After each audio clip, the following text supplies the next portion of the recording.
दोस्तों आज हम नेताजी के चश्मा पढ़ेंगे और ये स्वयं प्रकाश के द्वारा लिखा गया है। पहले इनका जन्म देख लेते हैं। इनका जन्म 1947 में मध्य प्रदेश में हुआ था और वसुधा पत्रिका संपादक से जुड़े हैं। ये जो मुख्य है वही कह रहे जा रही हूँ, सभी कहने से ज़्यादा लंबा हो जाएगा वीडियो। उनके 13 कहानी संग्रह प्रकाशित हो चुके हैं, जिसमें सूरज कब निकलेगा, आएंगे अच्छे दिन भी, आदमी जात का आदमी और संधान उल्लेखनीय है। और उसके बाद हम देख लेते हैं उनके बीच में विनय और ईंधन उपन्यास चर्चित रहे हैं। उन्हें पहले सम्मान बनमाली पुरस्कार, राजस्थान साहित्य अकादमी पुरस्कार आदि पुरस्कारों से पुरस्कृत किया जा चुका है। पहले हम ठीक है देख लेते हैं हम नेताजी के चश्मा क्यों लिखा गया है और किसके बारे में है, इसके बारे में थोड़ा हम जानकारी पहले ले जाते हैं। चारों ओर सीमाओं से घिरे भूभाग का नाम ही देश नहीं होता। देश बनता है उसमें रहने वाले सभी नागरिकों, नदियों, पहाड़ों, पेड़ पौधों, वनस्पतियों, पशु पक्षियों से और इन सबसे प्रेम करने तथा इनकी समृद्धि के लिए प्रयास करने का नाम देशभक्ति है। नेताजी का चश्मा कहानी कैप्टन चश्मे वाले के माध्यम से देश के करोड़ों नागरिकों के योगदान का रेखांकित करती है, जो इस देश के निर्माण में अपने अपने तरीके से योगदान देते हैं। कहानी यह कहती है कि बड़े ही नहीं, बच्चे भी इसमें शामिल हैं। तो चलो अब हम नेताजी का चश्मा कहानी की ओर जाते हैं। तो शुरू करती हूँ। हलादार साहब को हर 15वें दिन कंपनी के काम के सिलसिले में इस कस्बे में गुजरना पड़ता था। कस्बा बहुत बड़ा नहीं था जिसे पक्का महान कहा जा सके वैसे कुछ ही मकान, और जिसे बाजार कहा जा सके वैसा एक ही बाजार था। कस्बे में एक लड़कों का स्कूल, एक लड़कियों का स्कूल, एक सीमेंट का छोटा सा कारखाना, 2 ओपन एयर सिनेमा घर और एक ठो नगर पालिका भी थी।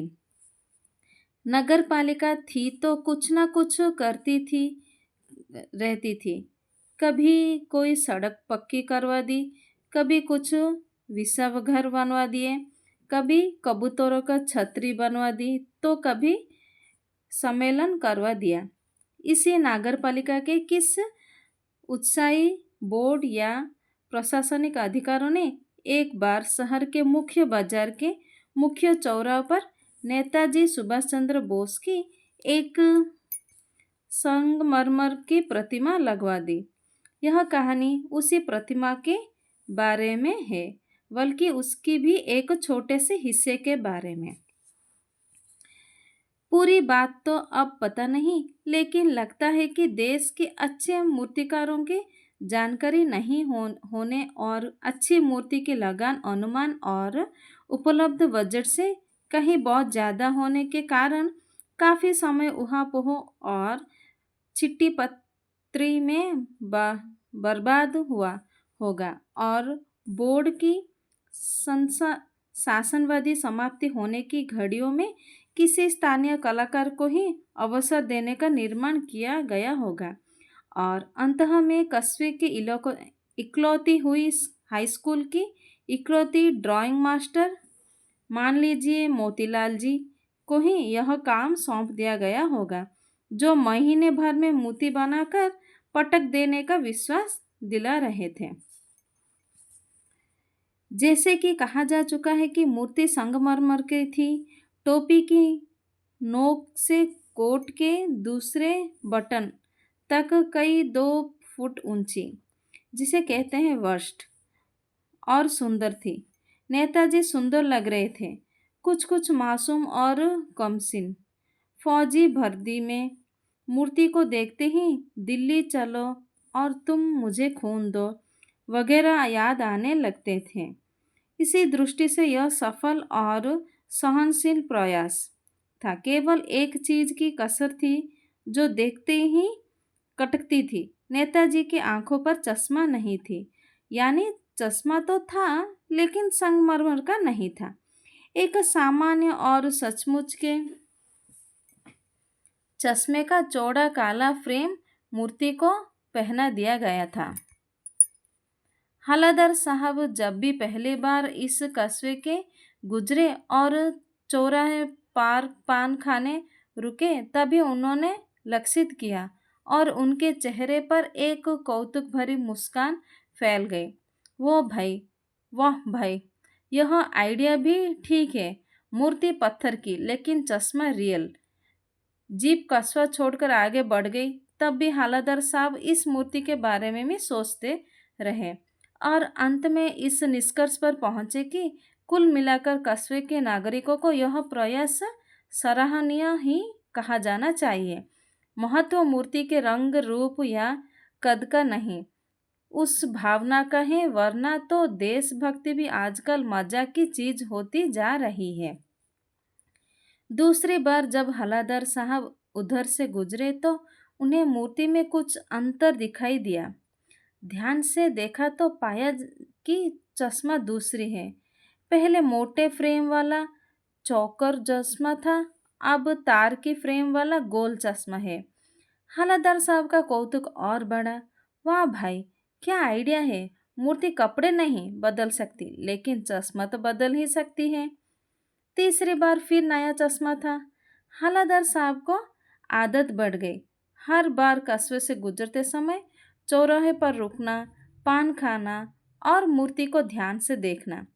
एक बार जब कौतूहल दुर्दमनीय हो उठा तो पान वाले से ही कुछ पूछ लिया, क्या भाई, क्या बात है, यह तुम्हारे नेताजी का चश्मा हर बार बदलता कैसा जाता है?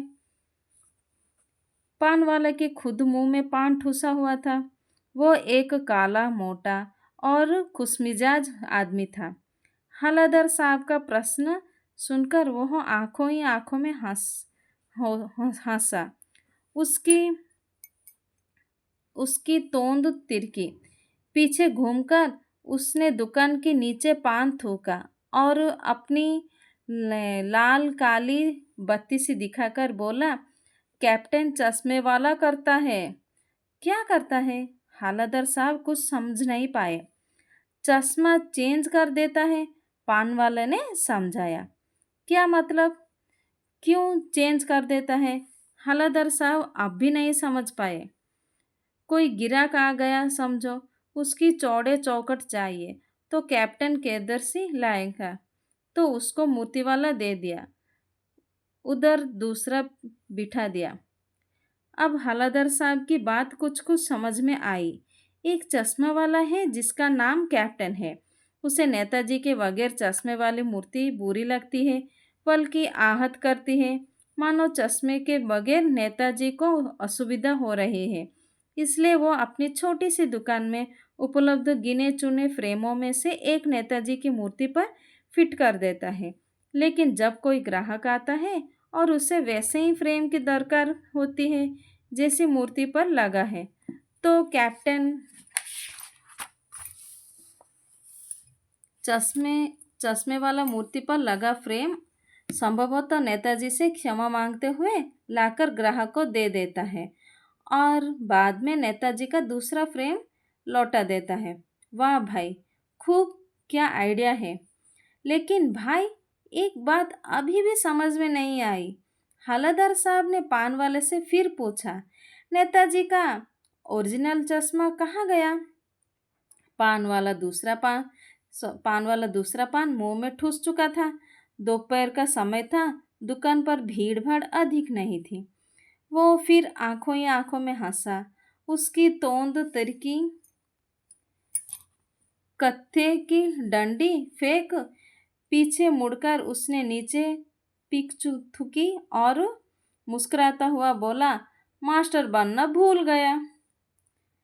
पान वाले के लिए यह एक मज़ेदार बात थी, लेकिन हलादर साहब के लिए चकित और द्रवित करने वाली। यानी वो ठीक ही सोच रहे थे।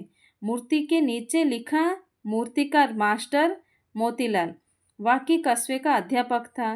बेचारे ना महीने भर में मूर्ति बनाकर पटक देने का वादा कर देना दिया होगा, बना भी ली होगी, लेकिन पत्थर में पारदर्शी चश्मा कैसे बनाया जाए, कांच वाला यह तय नहीं कर पाया होगा, या कोशिश की होगी और असफल रहा होगा, या बनाते बनाते कुछ और बारीकी के चक्कर में चश्मा टूट गया होगा, या पत्थर का चश्मा अलग से बनाकर फिट किया होगा और वह निकल गया होगा। उफ! हलादर साहब को यह सब कुछ बड़ा विचित्र और कौतुक भरा लग रहा था। उन्हीं ख्यालों में खोए खोए पान के पैसे चुकाकर चश्मे वाले की देशभक्ति का समक्ष नतमस्तक होते हुए वह जीप की तरफ चले, फिर रुके, पीछे मुड़े और पान वाले के पास जाकर पूछा, क्या कैप्टन चश्मा वाला नेताजी का साथी है या आजाद हिंद फौजी के भूतपूर्व सिपाही है? पान वाला नया पान खा रहा था। पान पकड़े अपने हाथ को मुंह से 1.5 इंच दूर रोककर उसने हालादार साहब को ध्यान से देखा, फिर अपनी लाल काली बत्ती सी दिखाई और मुस्कुराकर बोला, नहीं साहब, वो लंगड़ा क्या जाएगा फौज में, पागल है पागल। वो देखो वो आ रहा है, आप उसी से बात कर लो, फोटो वोटो छपाओ देश उसका कहीं। हलादर साहब को पान वाले द्वारा देशभक्ति का इस तरह मजाक उड़ाया जाना अच्छा नहीं लगा। मुड़कर देखा तो अवाक रह गए। एक बेहद बूढ़ा मरियल सा लंगड़ा आदमी सिर फिर गांधी टोपी और आंखों पर काला चश्मा लगाए, एक हाथ में एक छोटी सी संदूकची और दूसरे हाथ में एक बांस पर टंगे बहुत से चश्मे लिए अभी अभी एक गली से निकला था और अब एक बंद दुकान के सहारे अपना बांस टिका रहा था। तो इस बेचारे की दुकान भी नहीं, फिर फेरी लगता है। हलादार साहब चक्कर में पड़ गए। पूछना चाहते थे इस कैप्टन क्यों कहते हैं, क्या यही उसका वास्तविक नाम है, लेकिन पालवाला ने साफ बता दिया था कि अब यह इस बारे में और बात करने का तैयार नहीं। ड्राइवर भी बेचैन हो रहा था, काम भी था। हालादार साहब जीप में बैठकर चले गए। 2 साल तक हालादार साहब अपने काम के सिलसिले में इस कस्बे में गुजरते रहे और नेताजी का मूर्ति में बदलते हुए चश्मे को देखते रहे। कभी गोल चश्मा होता तो कभी चौकर, कभी लाल, कभी काला, कभी धूप का चश्मा, कभी बड़े कांचों वाली गंगो चश्मा, पर कोई ना कोई चश्मा होता जरूर। उस धूलधरी यात्रा में हालादार साहब को कौतुक और प्रफुल्लता के कुछ क्षण देने के लिए। फिर एक बार ऐसा हुआ कि मूर्ति के चेहरे पर कोई भी कैसे भी चश्मा नहीं था। उस दिन पान की दुकान भी बंद थी, चौराहे की अधिकांश दुकान बंद थे। अगली बार भी मूर्ति की आंखों पर चश्मा नहीं था। हालादार साहब ने पान खाया और धीरे से पान वाले से पूछा, क्यों भाई, क्या बात है, आज तुम्हारे नेताजी के आंखों पर चश्मा नहीं है? पान वाला उदास हो गया। उसने पीछे मुड़कर मुंह की पान नीचे थूका और सिर झुकाकर अपनी धोती से सिर से आंखें पोंछते हुए बोला, साहब, कैप्टन मर गया और कुछ नहीं पूछ पाए हलादर साहब। कुछ पल चुपचाप खड़े रहे, फिर पान के पैसे चुकाकर जीप में आ बैठे और रवाना हो गए। बार बार सोचते, क्या होगा उस कौम का जो अपने देश की खातिर खातिर घर गृहस्थी जवानी जिंदगी सब कुछ होम देने वाला पर भी हंसती है और अपने लिए बिकने के मौके ढूंढती है। दुखी हो गए। 15 दिन बाद फिर उसी कस्बे से गुजरे। कस्बे में घूमते ही पहले ही ख्याल आया कि कस्बे के हृदय स्थली में सुभाष की प्रतिमा अवश्य ही प्रतिष्ठित होगी, लेकिन सुभाष की आंखों पर चश्मा नहीं होगा, क्योंकि मास्टर बनना भूल गया और कैप्टन मर गया। सोचा आज वहां रुकने नहीं, पान भी नहीं खाएंगे, मूर्ति की तरफ देखेंगे भी नहीं, सीधे निकल जाएंगे। ड्राइवर से कह दिया, चौराहा पार रुकना नहीं, आज बहुत काम है, पान आगे खाई खा लेंगे। लेकिन आदत से मजबूर आंख चौराहा आते ही मूर्ति की तरफ उठ गए। कुछ ऐसा देखा कि चीखे, रोक रोको। जीप स्पीड में थी। ड्राइवर ने जोर से ब्रेक मारे। रास्ता चलते लोग देखने लगे। जीप रुकते ना रुकते हलादर साहब जीप से कूदकर तेज तेज कदमों से मूर्ति की तरफ लपके और उसके ठीक सामने जाकर अटेंशन में खड़े हो गए। मूर्ति की आंखों पर सरकंडे से बना छोटा सा चश्मा रखा हुआ था, जैसे बच्चे बना लेते हैं। हलादर साहब भावुक हैं। इतनी सी बात पर उनकी आंखें भर आई।